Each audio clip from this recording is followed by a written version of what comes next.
Dear Kuya Allen, muli, isang kwentong pag-ibig na naman ang ibabahagi ko sa mga taga-subaybay mo.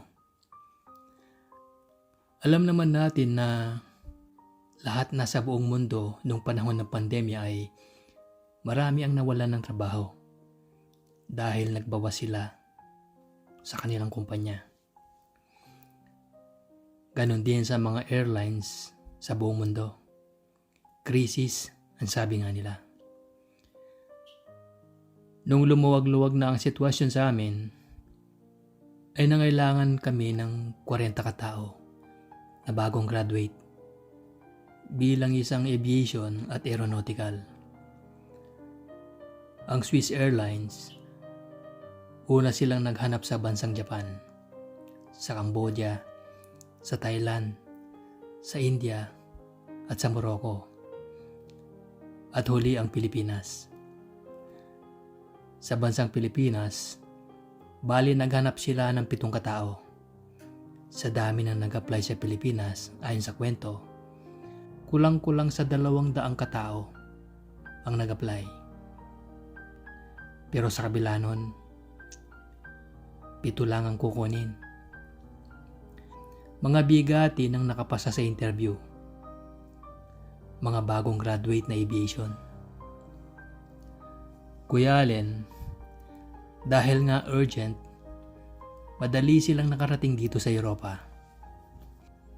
Ang napapunta sa pinaka-main dito sa amin, pale isang Pilipino lang at isa siyang Muslim. Ang mga iba naman ay napunta sa ibang bansa na mga sangay ng Swiss Airlines. Noong mga panahon naman na yun, Kuya Allen, di pa masyadong aktibo sa larangan ng trabaho. Nagbakasyon naman ako sa Pilipinas, mga 3 linggo. At nung natapos na ang bakasyon ko, bumalik na ako ng Europa.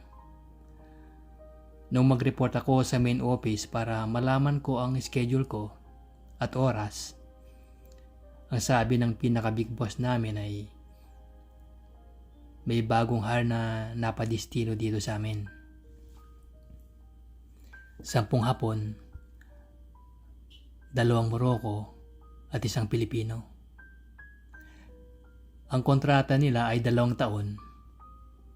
Pag maganda ang performance nila, magiging regular sila. Pag naman pangit ang performance ay hanggang doon na lang. Kuya Allen, dahil isa akong bisor dito, nakakapanibago at maraming di magandang nangyari.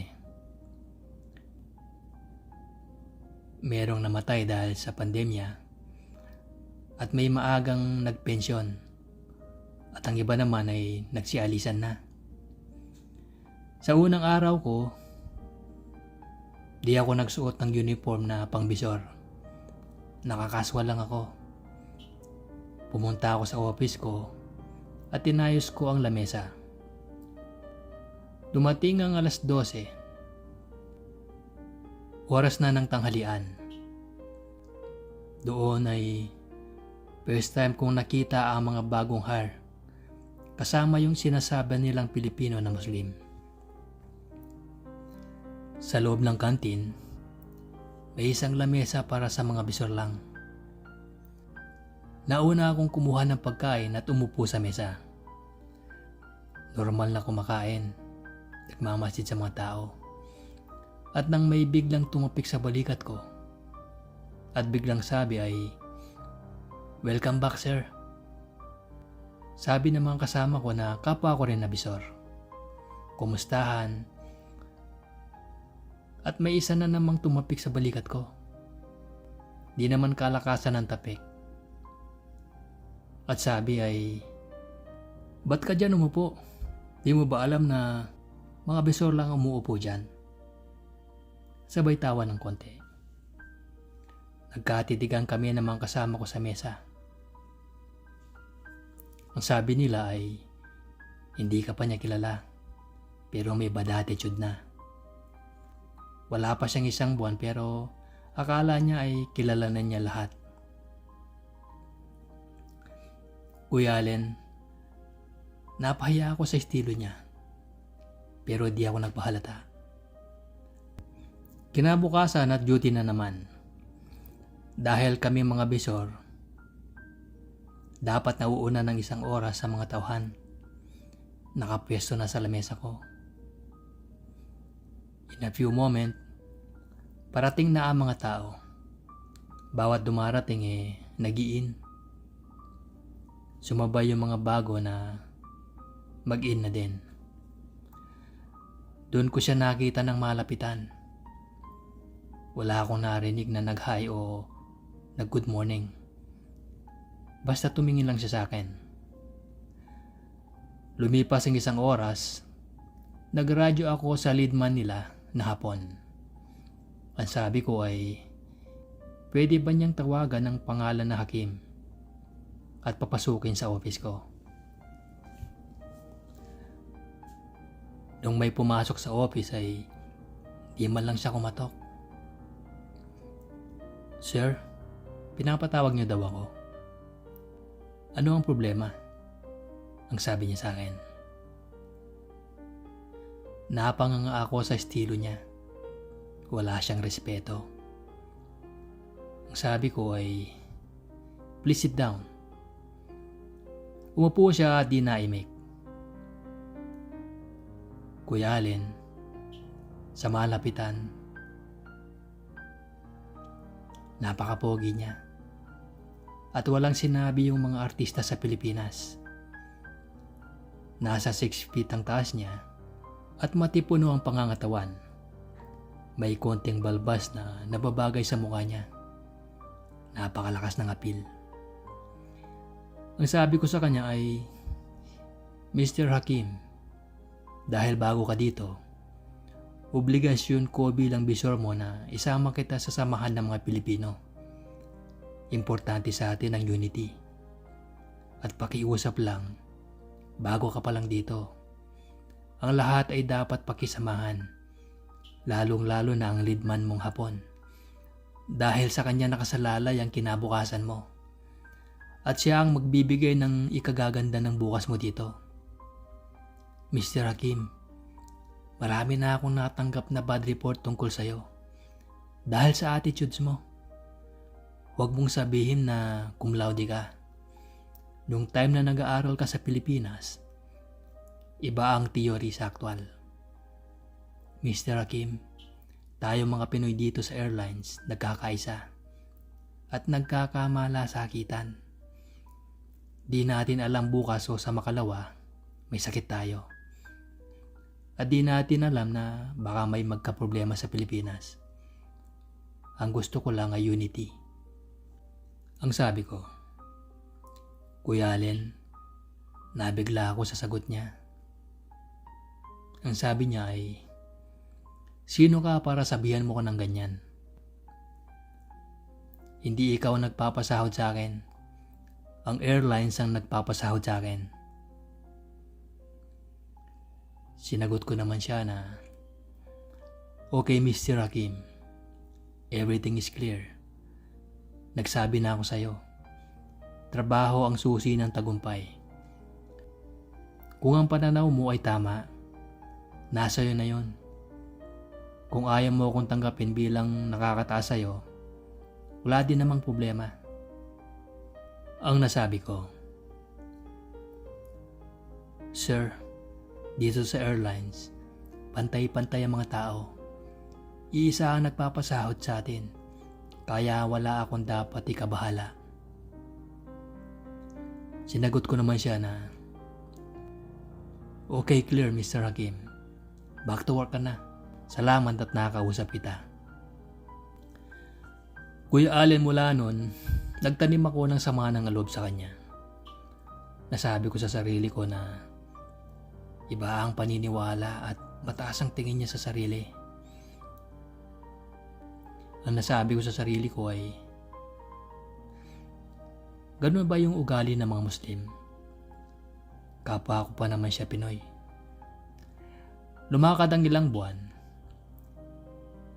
Patuloy na lumago ang takbo ng trabaho at bumalik na ang sigla ng panahon.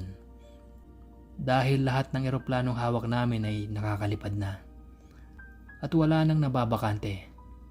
Halos puno na ang schedule ng bawat eroplano. Minsan nakausap ko ang leadman niya at naikwento niya ang hawak niyang Pinoy na si Hakim. Marunong siya sa trabaho. Dedicated. Yung care niya sa work, nakikita sa kanya. Pero isa lang ang problema. Ang ugali niya. Nakikipagsagutan pa siya sa nakakataas sa kanya. Ang mga Hapon, Kuya Allen, ay mababa ang loob. At nirereklamo ang amoy niya. Wala naman siyang putok. Pero di siya naliligo. Wala siyang kaklose sa mga Pinoy. Mas gusto pa niya ang nag-iisa. Lumipas ang 8 buwan, Kuya Allen. Di ko siya binigyan ng importansya bilang tauhan. Parang wala lang. Siguro, sadyang ganun na ugali niya. At alam niya sa sarili niya na malayo ang loob ko sa kanya. At never ko siya kinumusta at kinakausap. At pansin din niya na umiiwas ako sa kanya. Pero wala naman akong pinapakitang pangit. Kuya Allen, nung mag-iisang taon na siya, never ko siyang nabalitaan na umuwi. Dahil dito sa amin, bawat ika-6 na buwan ay may libreng ticket para umuwi. Nabalitaan ko na lang sa leadman niya yung ticket na dapat gamitin niya ay pinipera na lang niya. Never ko siyang nakita na may bago sa katawan niya. Kuya Allen, minsan naitanong ko sa sarili ko na baka may pinagdadaanan lang si Hakim. Bakit gano'n ang ugali niya? Ang gwapo pa naman niya. Sana maging close kami o makapagkwentuhan man lang tungkol sa buhay-buhay. Nung saktong naka1 taon na siya, may memong dumating sa kanya galing sa taas. Pagkatapos ay nag-report. Nabalitaan ko na lang sa leadman niya na tatapusin na lang ang natitira niyang 1 taon. Gawa ng performance at attitude niya. Wala nung nabalitaan niya na di na siya mareregular at tatapusin na lang natitira niyang 1 taon. Halos araw-araw ay malungkot siya at lalong nag-iba ang mood niya. Lagi siyang nagkakamali sa work niya. Kuya Allen, dahil laging wala siyang mood magtrabaho, dumating yung time na naaksidente siya sa work. Nakaakyat siya sa hagdan na ditupi. Pagbagsak niya ay nauna ang kamay niya. Nadali yung kanang kamay. Yung kaliwa naman ay yung 3 daliri ay naipit. Madaling salita, tinakbo siya sa ospital ng kanyang leadman. Yung kanang kamay niya ay nakabalot ng semento at yung kaliwang kamay naman niya ay mga daliri lang ang nakasemento. Kuya Allen, dito na nagsimula ang lahat.